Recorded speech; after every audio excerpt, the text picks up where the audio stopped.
Hello, I'm Professor David Holden. I'm a military historian and a veteran. Today I have a personal note to share.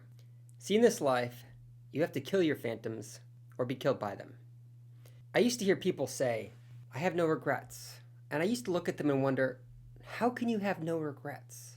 Like, how does someone reach a point in life where they look back on everything they've done and have no regrets? Maybe they've never looked back on their life, at decisions made, paths taken, and those paths not taken. I have regrets. I have plenty of them. I have enough regrets for you and for me. But it's those failings, those regrets, that have brought me to this point today. Failing isn't a bad thing, but fear of failure is something entirely different. Failing is a product of action, of attempting to do something and coming up short. Fear of failure is never even trying. It's paralyzing. And in the end, it will slowly eat away at your soul. Fear of failure is like a spiritual cancer. It leads to questions like this. What if I had? If only I had tried. If only I'd taken the chance. If only fill in the blank. It's easy. In fact, it's quite natural to go through life minimizing risk. Yet, you will never discover the heights you could have reached if you never challenge yourself and walk out into the unknown. I've never been a big fan of paintings. I mean, you look at them and yeah, that looks nice. It's pretty. And I spend 5 or 10 seconds looking at it and then on to the next painting.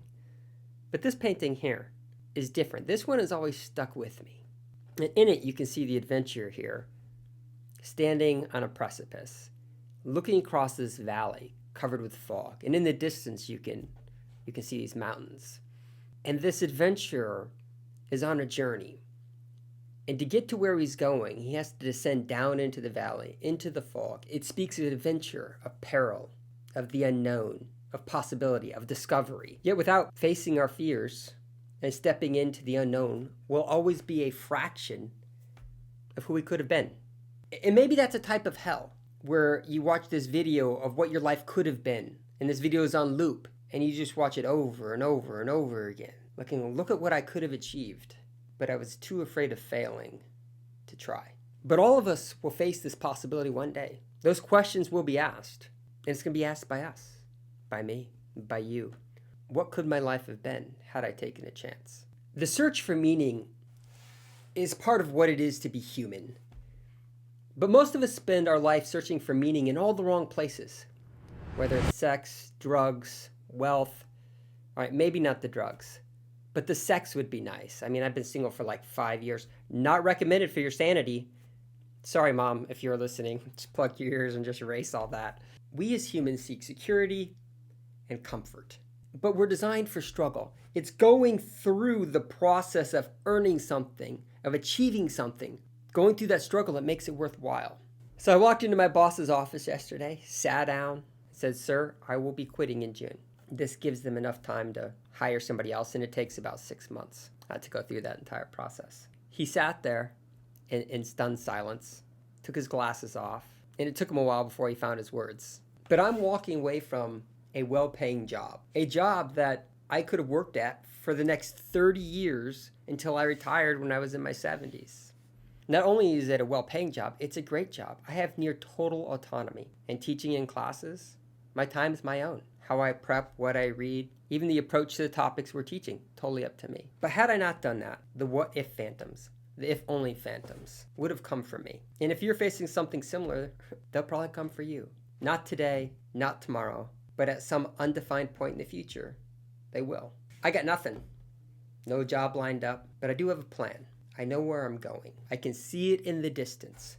Don't know how I'm going to get there. But see, I'm like that adventurer standing on the precipice. I can see my objective in the distance. But to get there, I know I'm going to have to descend into the valley, into the fog, into the unknown. But I also know that I have the skills as an infantryman. I have the education as a professor. Now I just got to put them into action. I've got the training, got the education. Now it's time to demonstrate that I have the will. By telling my boss I was quitting my job, I was in essence burning the ships. When Cortez came here, I believe in 1519, landed in Mexico, conquered the Aztec Empire. He was a Spanish explorer. When he landed, he and his men got off the ships, and then he turned around and he burnt the ships. That's what I did when I told my boss. Because by Cortez doing that, He and his men had only one option, and that was forward. Sometimes in life, to go forward, you got to burn the ships. I plan to go into politics. Don't know how I'm going to get there. That's my objective in the distance. And this channel is the first step on my journey there. And so I'm inviting you to join me on that adventure.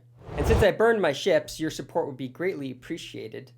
You can do that at my website, davidwholden.com, or on Patreon, links down below. Thank you.